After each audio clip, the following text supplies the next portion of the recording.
This looks like a good question. Everyone seems to think Ethereum is going to the moon.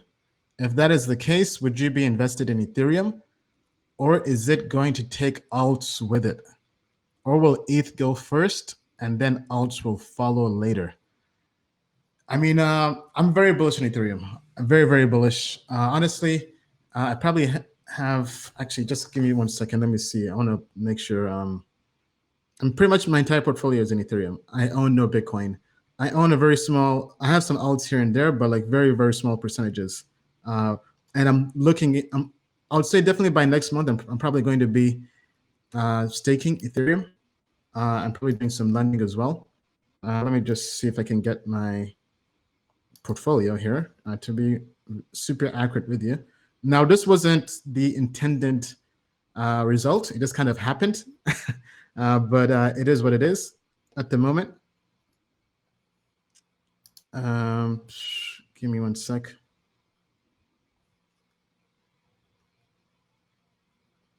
Yeah, basically 90% of my portfolio is in Ethereum.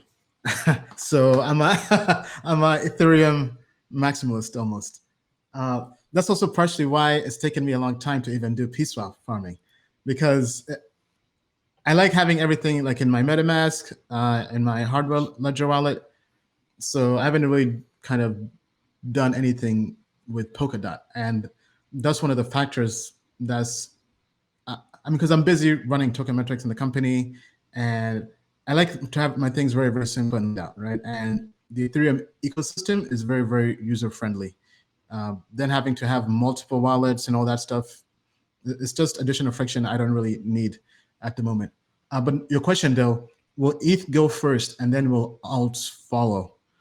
I think both. Ethereum has gone from 100 to 1200, and alts have also been rallying. They've been rallying specifically, they've been specific alts.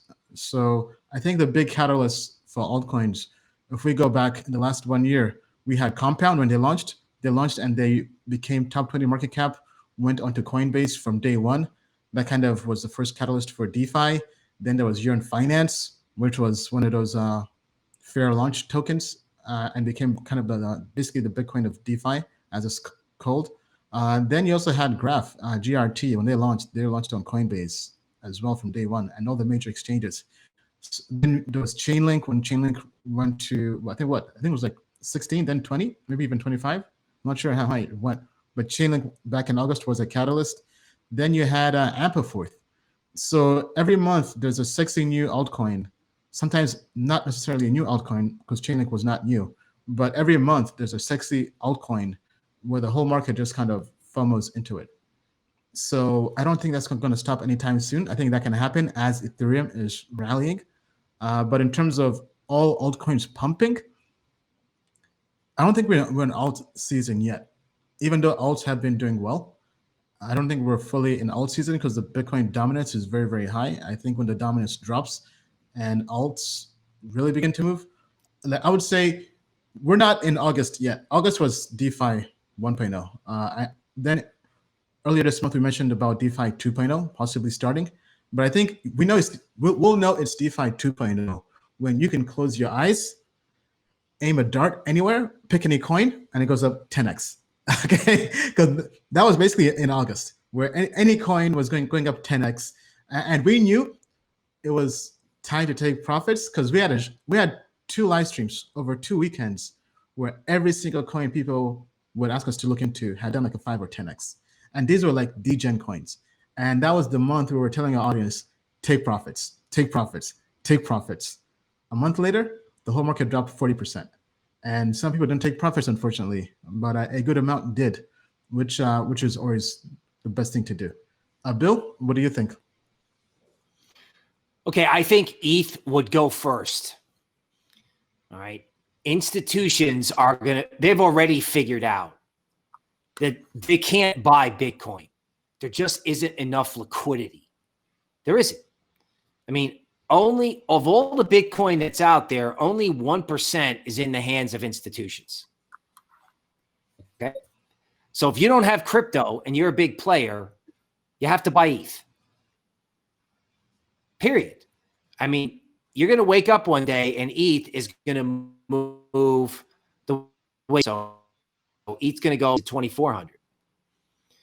Now, when you trade altcoins, if you get a 1 or a 2x, you can take it and park the money in ETH in case ETH takes off. Or if there's a dollar rally, you can buy ETH on the dip.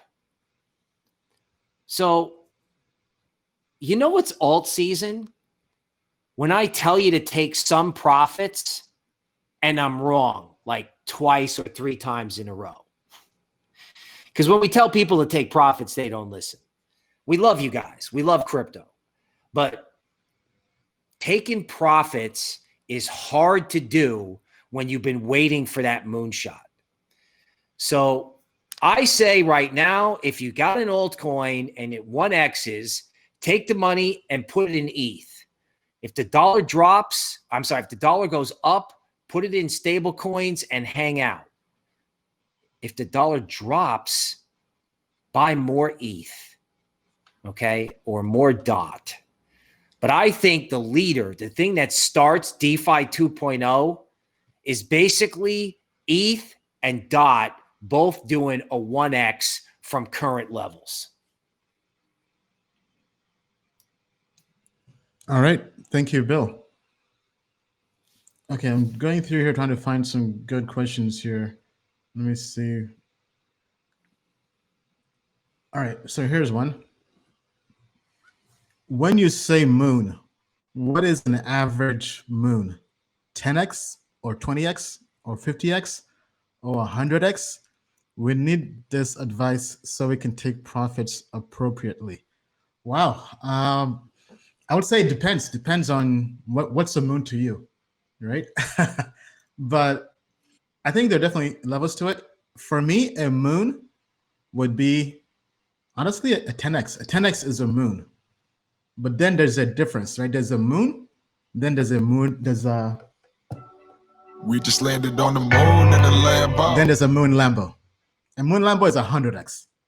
Okay, so I would say a moon is a 10x and a moon Lambo is 100x. Bill, what do you think? What's the moon to you? Well, it's hard to follow that, for sure. It's a tough act to follow. The way I would do it in this market goes something like this. If you're on Coinbase and you get a rally of 30% in one day, that's a moon. And you should probably try and capture those profits. If you're on Uniswap or even, reasonable degen, if you get a 1x, ETH 1x, but if you get a 1x or a 2x, you should consider that a moon and take that money, especially if it's a bigger altcoin. Now, in a smaller altcoin, yes, I got to agree. A moon is a 10x, right? Or say 6 or 7 days in a row. Right? Everyone piling in all at once with market orders. So it can be magnitude and time of just every single day for 7 days, it's up 30%. That's a moon. All right. So now the question to our audience, what is a moon to you? Is it a 1x, 10x, 20x, 50x, 100x? Let us know down in the comments below. I see here Hoop Heat says, Elrond is going to 100x. Anyone who does their research knows this. Elrond, actually, first of all, I think Hoop Heat might be a customer giving out free advice here because Elrond was the highest rated for a while under the yearly on Token Metrics. Let me see if I can actually pull that up. Might have changed, but before the stream, Elrond, so looks like he's a customer here. Either that or his research is in agreement with our AI. Token Metrics is a cryptocurrency investment platform that helps users leverage machine learning to become better crypto investors. Our in-depth analysis helps eliminate the emotions of investing, find profitable investment opportunities, and filters out scams. Learn more at tokenmetrics.com.